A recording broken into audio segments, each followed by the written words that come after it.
What's up for January? Mars, the red planet. Mars is at its closest and brightest for the year this month.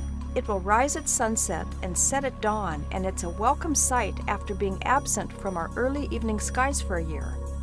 Hello and welcome. I'm Jane Houston Jones at NASA's Jet Propulsion Laboratory in Pasadena, California. It takes 1 year for Earth to make one complete orbit of the Sun. Mars is farther from the Sun than Earth is, and it orbits a little slower. Mars goes around the Sun in a little less than 2 Earth years. Mars oppositions occur when the Earth passes between the Sun and Mars. This is also when Mars is closest to Earth in its orbit. But because Mars has an elliptical orbit, opposition occurs every 2 years and 2 months.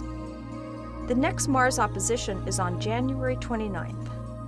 If you step outside and look to the east after sunset this month, you'll see a bright orange star-like object rising. That's Mars, and it's brighter than anything else in the eastern sky.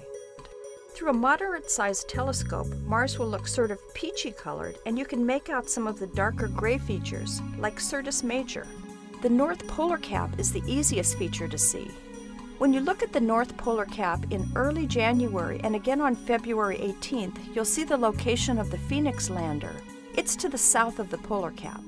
On the week before and after January 14th, you'll see the side of Mars where the rover Spirit is located. And you'll see the location of Opportunity, the other rover, around February 3rd. These same viewing areas will rotate around for you to see every 40 days from now until December. After that, Mars vanishes in the evening twilight. Even with a telescope, you won't be able to actually see the rovers or Phoenix, but it's really cool to know they are up there and that you can see the side of Mars where they are located.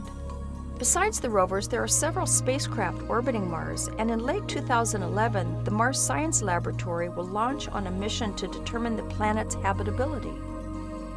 Mars has inspired humankind for centuries.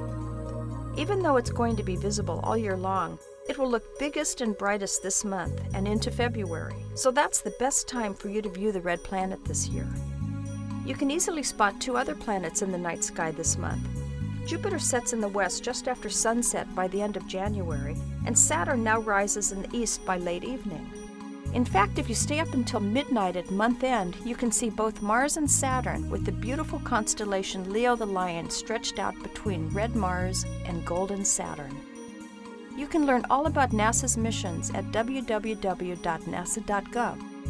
That's all for this month. I'm Jane Houston Jones.